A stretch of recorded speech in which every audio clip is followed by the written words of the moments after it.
القرآن والفرقان إليه بنیادی قواعد تجوید اور تلاوت قرآن کریم میں اپلائی کرنے کا طریقہ محترم پروفیسر ڈاکٹر محمد الیاس فیصل سے آسان انداز میں سیکھیں۔ بسم اللہ الرحمن الرحیم۔ قواعد تجوید کے حوالے سے آج آپ کی خدمت میں ایک قانون عرض کیا جائے گا کہ جہاں بھی قاف، طا، با، جیم اور دال میں سے کسی حرف پر سکون ہو یعنی جزم ہو تو اس کی ادائیگی میں ہلکا سا جھٹکا دیا جائے گا۔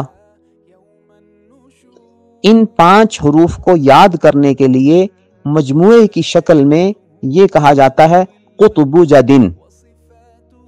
تو گویا قطب جدن 5 حروف میں سے کوئی حرف بھی سکون اور جزم کی حالت میں ہو تو اس کی ادائیگی میں ہلکا سا جھٹکا دیا جائے گا۔ رزقناہم، قاف پر سکون ہے، اسے رزقناہم آواز کو روک کر نہیں پڑھیں گے بلکہ ہلکا سا آواز کو جاری رکھیں گے تاکہ اس کی ادائیگی میں جھٹکے کی شکل ہو۔ رزقناہم۔ فقد، دال پر سکون ہے، جزم ہے، لہذا اس کو آواز روک کر فقد نہیں پڑھیں گے، فقد ذرا سا آواز کو جاری رکھیں گے، محسوس یوں ہو کہ اسے جھٹکا دیا جا رہا ہے۔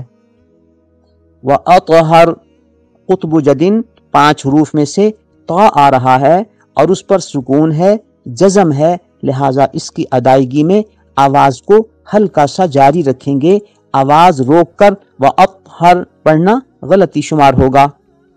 وَأَطْهَرْ صحیح تلفظ یوں ہوگا۔ اجرہم، قطب جدن 5 حروف میں سے جیم آ رہا ہے اور اس پر سکون ہے، جزم ہے، لہذا یہاں پہ آواز کی ادائیگی میں ہلکا سا جھٹکا ہوگا۔ اجرہم، آواز کو روک کر اجرہم نہیں پڑھیں گے۔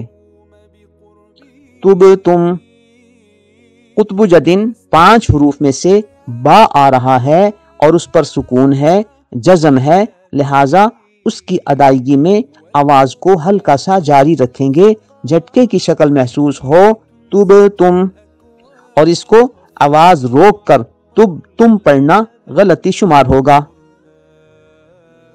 قواعد تجوید کی اصطلاح میں اس جھٹکا دینے کو قلقلہ کہا جاتا ہے۔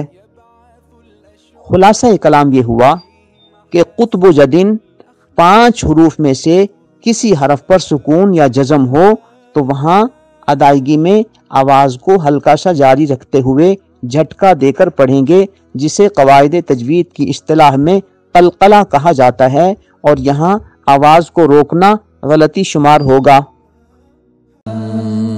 نظروا للطيبة ونور طه يسطعون